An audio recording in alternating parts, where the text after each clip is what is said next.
project is about waves. Waves seen from a physical point of view and from a musical point of view.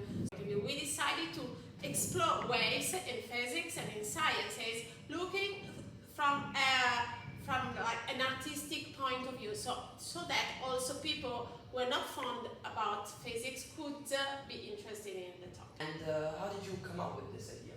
Because there was an earthquake in Genoa, and actually it created a lot of anxiety in people, even if it was not strong.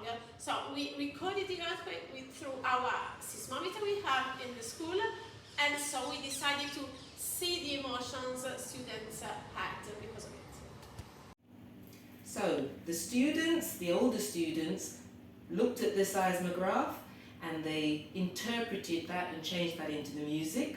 And then once they produced their music, so each of them produced their own interpretation of the seismograph, they then shared this with the younger students, and the younger students listened to the music, so they had not seen the seismograph, and from listening to the music, they then drew and wrote down the words of the emotions that were transmitted to them.